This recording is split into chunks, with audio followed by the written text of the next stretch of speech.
Welcome to the Südstrecke with the Formula 1 1975 mod by Bazza, B-A-Z-Z-A, Bazza. And no, I did not fall asleep on the line. I'm just hanging back a bit because, as we all know, the AI gets a bit wonky in turn 1.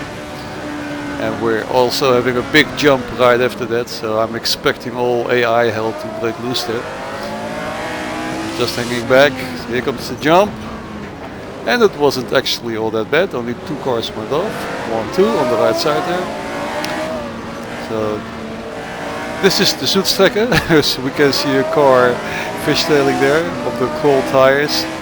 This is the Südstrecke, the little sister of the Nordschleife, and the Südstrecke is situated right next to the Nordschleife, and this track combination is only 7.5 kilometers long, as the Nordschleife is, as you all know, 20 plus kilometers long.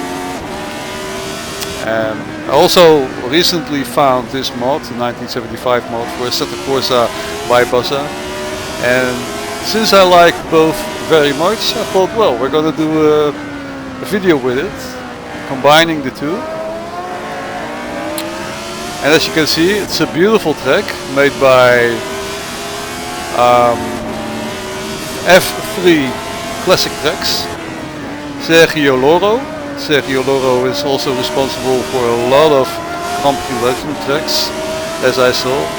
Maybe you all know the famous and infamous Brno 1949 track, among the many others that he did.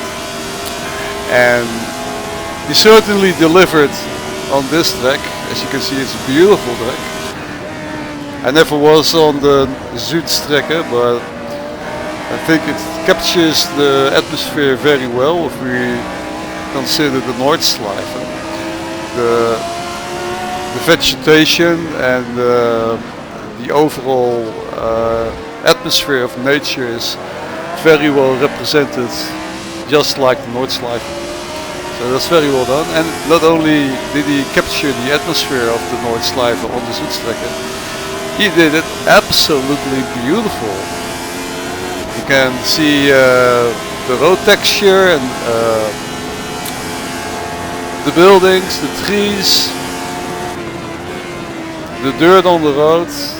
Everything is done with the utmost eye for detail and quality. It's a DLC track. You're paying $7.50 for it, and if you're paying in euros, you're paying €6.50 for it. But I think it's a very well done track, so it's a complete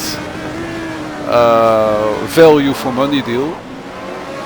I highly recommend it. I actually think it's one of the best tracks to date for Assetto Corsa right now. So you saw all those cars landing there after the jump, and that is because the AI can't anticipate the landing. They know how fast they have to go from one corner to another, but they don't know how to anticipate the landing.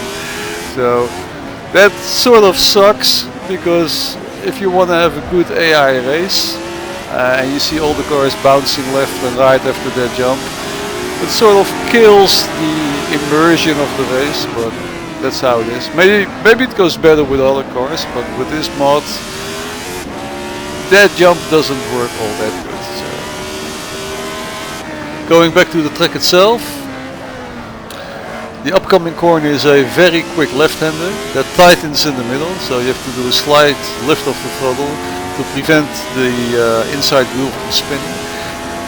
Following a very quick third gear right-hander. Notice the fences on the left side, be careful of those. This would normally be a third gear corner, but I overshot, so I had to drop back to second gear. Now this whole stretch is flat out. You're working your way through the gears up to 5th gear, and you're looking for the house on the left side as your brake marker.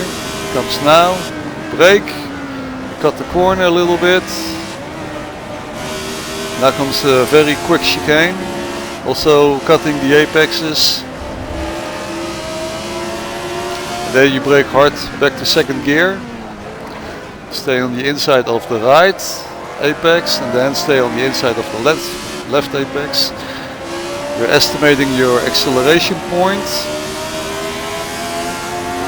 I'm trying to keep in the slipstream of that McLaren in front of me.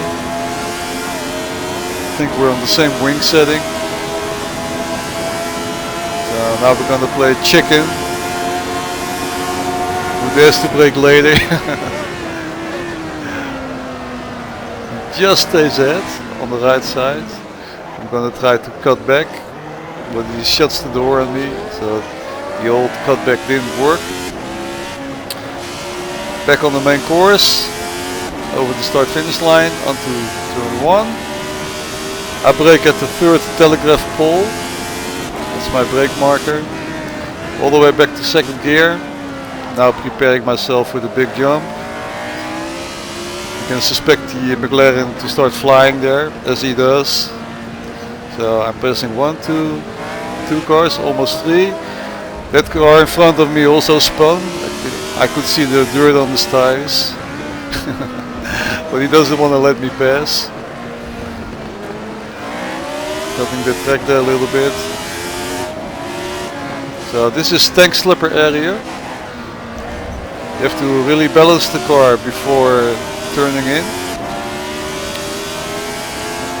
Upcoming corner is also quite deceptive. It's much more sharp than it looks. Take that to second gear. Now this other second gear right end is also very deceptive.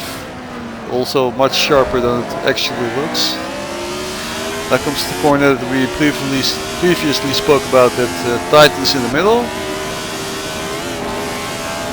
Onto my favorite corner of the track. It's the third gear corner. I crashed many times there. I didn't think it was possible to scare an AI off the track, but apparently you can. So now the track is completely clear for me. I'm in 5th position by this time. Cutting the track. A little bit on the apex. Now comes the quick chicane. Almost going through the bushes. Braking. Back to second gear. Hugging the inside line on the left. Powering out now. Going on the bridge. And this is lap 3. Lap 3 is almost done. Very long straight, very good for slipstreaming, and then a hard braking zone all the way back to second gear onto the concrete. Very slippery here, have to be careful, and then lining the car up to go back onto the main straight over the start finish line, and we're done. Okay. Thank you for watching, guys. I'll see you on track. Bye bye.